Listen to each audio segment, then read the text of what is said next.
Ba kaya nawala, hello guys, ito lang masabi ko, mga friend ko dyan nagkakawalaan na.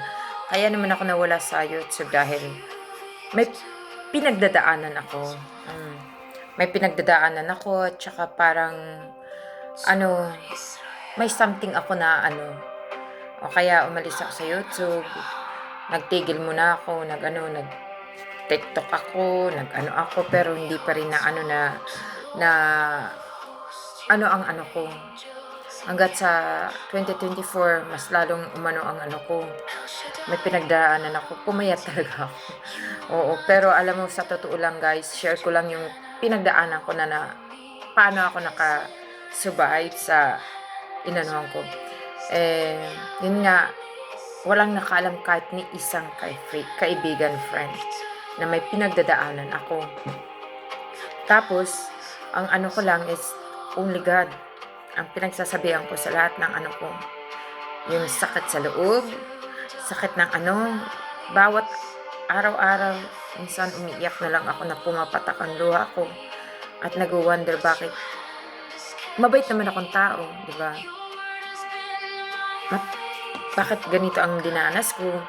Bakit ako marami akong dinadanas sa buhay ko, tapos hindi ko na feel yung happy sa life ko, peaceful, na payapa, parang unhappy ba sa life, no? Unhappy sa life, kahit na, kasi ang alam nyo, yung mayroon ka sa sa mga kahit mayroon ka, hindi ka pa rin happy, may something ka pa na na kaya ang ko ngayon, this November, nahiling ako, parang ang way sa akin ng Panginoon na makinig ako ng mga salita ng Panginoon.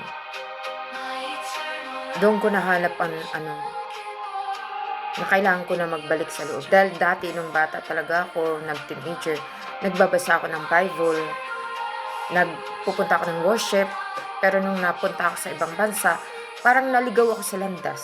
Na nakalimot. Pero nandito pa rin siya sa puso ko, pero hindi na ako sumusunod ng tulad dati. Kaya parang nagginising ako sa katotohanan na it's time to come back, na magising at magsisisi sa lahat. Yes, nagsisi ako sa lahat. Tapos tinanggal ko lahat yung mga bawal, tinanggal ko na lahat yung mga yung mga hindi dapat, di ba? Magsisi sa mga kasi ako dati, party girl talaga ako. Oo. Tapos, yun nga, iniwan ko na lahat ang mga ko.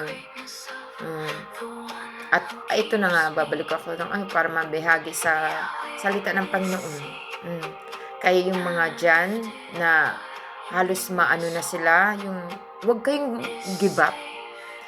Magpatuloy lang kayong magdasal, lumapit kayo sa Kanya, makikinig si God, makinig si Lord sa inyo. Bawat patak ng luha niyo, bawat salita niyo, papakinggan kayo. Pag lumapit kayo, makikinig siya. Hingi kayo ng tulong, tutulungan ka niya. Tatanggalin niya ang bigat na nasa puso niyo. Kaya, payo ko, just bigyan niyo ang time magbasa or makinig ng salita ng Panginoon. Dahil malaking tulong talaga yan sa buhay natin. Have a blessing day, everyone.